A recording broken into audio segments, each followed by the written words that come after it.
அஸ்ஸலாமு அலைக்கும் வரஹ்மத்துல்லாஹி வபரகாத்துஹு.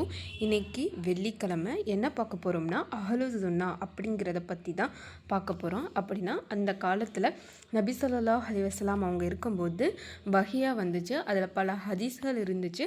அது ஒவ்வொன்றையாக நமக்கு புரிகிறபடியாக இருக்கிறதா அஹ்லு சுன்னா அப்படிங்கிறது. அது நான் ஆல்ரெடி ப்ளேலிஸ்ட்டில் ஒரு வீடியோ போட்டிருக்கேன். அதை பார்த்துட்டு அதுக்கப்புறம் இன்ஷால்லா இதை பார்த்தீங்கன்னா உங்களுக்கு புரியும். நான் கற்றுக்கிட்டால் மட்டும் போதாது, உங்களுக்கும் நான் சொல்லித்தரணும் அப்படிங்கிற எண்ணத்தில் தான் நான் சொல்லித்தரேன். நீங்களும் கற்று பயன் பெறுங்க. ஓகேங்களா? ரப்பி ஜித்னி இல்மா, ரப்பி ஜித்னி இல்மா, யா அல்லாஹ் எங்களுடைய கல்வி ஞானத்தை இன்னும் அதிகப்படுத்துவாயாக. பிஸ்மில்லாஹிர் ரஹ்மானிர் ரஹீம். 110வது தொடர்ந்து பார்த்துட்ருக்கோம்.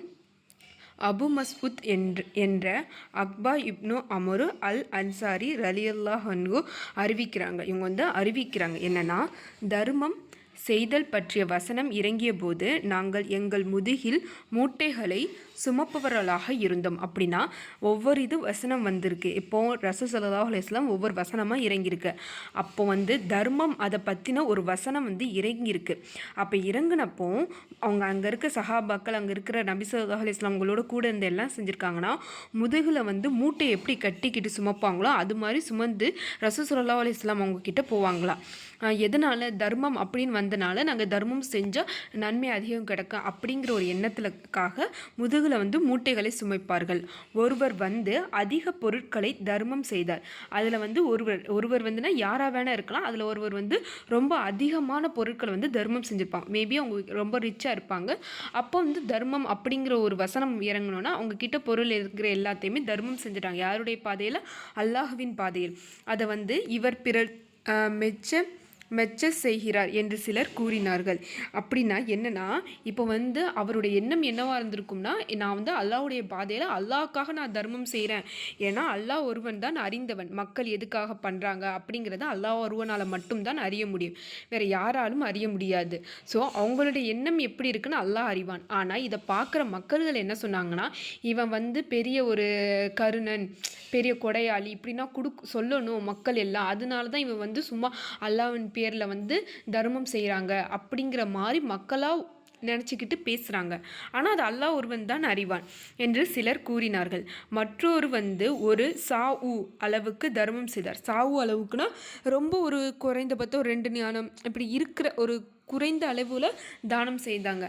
அவங்கள பார்த்து பல மக்கள் என்ன சொன்னாங்கன்னா, இவரது ஒரு ஷாவு அளவு விட்டு அல்லாஹ் தேவையற்றவன். என்ன சொல்கிறாங்கன்னா, இவங்க கொடுக்குற அந்த ஒரு ஷாவுன் தான் அல்லாவுக்கு போதுமா? அல்லாஹ் தேவையற்றவன், அது அல்லாவுக்கு தேவையே இல்லை அப்படின்னு சொன்னாங்க என்றும் பேசினார்கள். இப்படின்னா பேசியிருக்காங்க. அப்போ இதுலேருந்து என்ன தெரியுது? அதிகமும் தர்மம் செஞ்சாலும் குறை சொல்கிற மக்களும் இருக்காங்க. தங்கிட்ட இருக்கிற ஒரு ரூபாயாச்சும் இருந்தாவாச்சும் அல்லாஹ்வின் பாதையில் தர்மம் செஞ்சாலும் அதுக்கு என்ன சொல்கிறாங்க? அல்லாஹ் இவனுடைய ஒரு ரூபாக்கு தான் தேவையற்றவன் அப்படின்ட்டு பழிக்கிறவங்களாங்க இருக்கிறாங்க. ஆனால் எவ்வளோ சரி, ஒரு ரூபாய் இருந்தாலும் சரி, அல்லாஹுவின் பாதையில் அல்லாஹ் மீது நம்பிக்கை வைத்து ஒரு ரூபாயை நம்ம ஏன் அல்லாஹ் என்ன சொல்கிறான்? நீங்கள் நினைத்தாலே போதும், அதுக்கு நான் நன்மையை நான் தாரேன்னு சொல்கிறான். அப்போ அப்படி நமக்கு செஞ்சுட்டா அதுக்கு மேற்கூலி. அது இல்லைன்னா நம்ம நினைத்ததுக்கு அல்லாஹ் என்ன செய்கிறான்? கூலியை தரதான் செய்கிறான், நன்மையை தரதான் செய்கிறான். அப்படிங்கிறப்போ மக்கள்கள் என்ன பேசினா நமக்கு என்ன? அப்போ ஒரு வசனம் இறங்கியிருக்குது. அப்போது 9:79 வசனம் இறங்கியது. இந்த நயவஞ்சர்கள் இறை விசுவாசிகளில் தர்மத்தில் அதிக ஈடுபாடு கொள்பவர்களும் மேலும் தங்களின் உழைப்பை தவிர வேறொன்று தராதவர்களையும் குறை கூறுகின்றனர். அதை என்ன சொல்கிறாங்க? இந்த நயவஞ்சர்கள்னால் என்ன சொல்கிறாங்க? இந்த இறை விசுவாசிகள் தர்மம் செய்து ஈடுபாடு கொள்பவர்களையும் தான், ஒரு ஈடுபாடோடு தான் தர்மம் செய்யணும் அப்படிங்கிறவங்களையும் தங்களின் உழைப்பை தவிர வேறொன்றையும் தராதவர்களையும் குறை, இப்படி ஏதாச்சும் ஒரு குறையை மக்கள்கள் சொல்லிக்கிட்டே தான் இருப்பாங்க. நீ வாழ்ந்தாலும் குறை, நீ வாழாட்டியும் குறை அப்படிங்கிற மக்கள் இழுக்க தான் செய்கிறாங்க. அதுதான் சொல்கிறாங்க. அவர்களை கேலியும் செய்கிறார்கள். என்ன செய்கிறாங்க? இப்படி கொடுக்குறவங்களையும் கேலியும் செய்கிறாங்களா அந்த மக்கள்கள், அறியாத மக்கள்கள். அவர்களை தான் அல்லாஹ் கேலி செய்கிறான். அதுக்கு தான் அல்லாஹ் என்ன சொல்கிறான்? அல்லாஹ் கேலி செய்கிறான். யாரோ இப்படி குறை சொல்லிக்கிட்டு இருக்காங்க பார்த்தீங்களா, அவங்கள. அவர்களுக்கு நோவினை வேதனையும் உண்டு. அல்லாஹ் கேலி மட்டும் செய்யலை, அவர்களுக்கு கண்டிப்பாக நோவினை வேதனையும் உண்டு அப்படின்னு இருக்கு. இப்போ 111வது பார்ப்போம். அபுதர் என்ற ஜுந்துப் இப்னு ஜுனைதர் அலி அறிவிக்கின்றார்கள், என் அடியார்களை நான் நேர்வழி காட்டியவரை தவிர நீங்கள் அனைவரும் வழிகேடர்களே.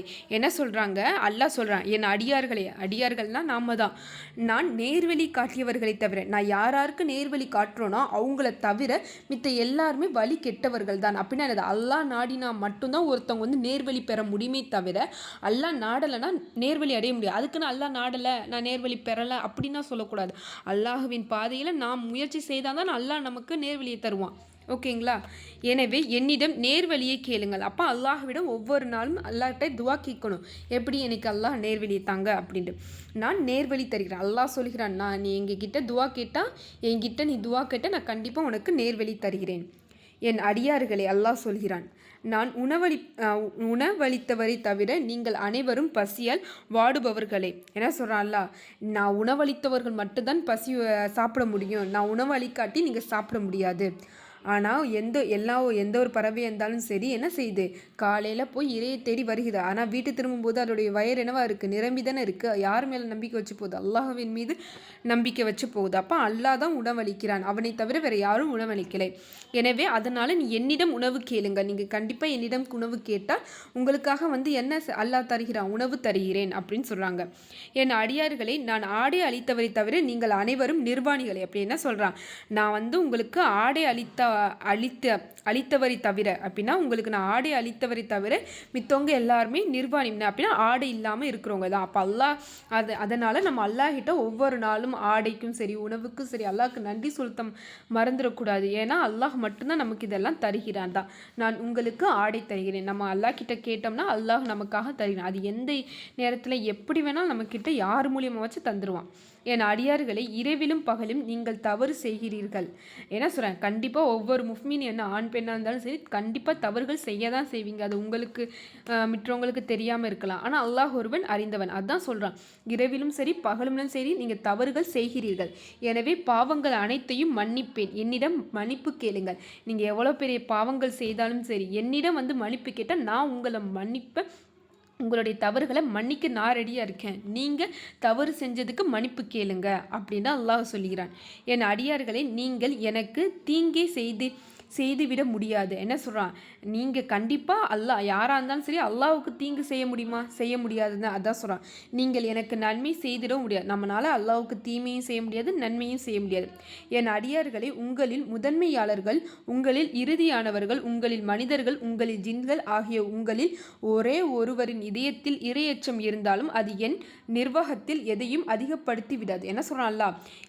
யாராக வேணால் இருந்தாலும் சரி யாருடைய உள்ளத்தில் இதயத்தில் வந்து இரையச்சம் இருந்தாலும் அல்லாஹ்வுடைய நிர்வாகத்தில் எதையும் செஞ்சிட முடியாது அப்படின்னு சொல்கிறாங்க. என் அடியார்களே, உங்களில் முதன்மையானவரும் உங்களில் இறுதியானவரும் உங்களில் மனிதர்களும் உங்களில் ஜின்களும் ஆகிய உங்களில் ஒரே ஒருவரின் இதயம் அதிக குற்றம் நிறைந்ததாக இருந்தாலும் அது என் நிர்வாகத்தில் எதையும் குறைத்து விட முடியாது. என்ன சொல்கிறாங்க? உங்களோட இதயத்தில் இரையற்று இருந்தாலும் சரி இல்லாட்டியும் சரி என்னுடைய நிர்வாகத்தில் யார் அல்லாஹ்வுடைய நிர்வாகத்தில் அது எதையுமே குறைத்து விடாது. ஸோ அல்லாஹ்வுக்கு என்ன ஒரு இதுவுமே இல்லை. நம்ம நன்மை செஞ்சால் நமக்கு நன்மை, அவ்வளோதான். ஓகேங்களா?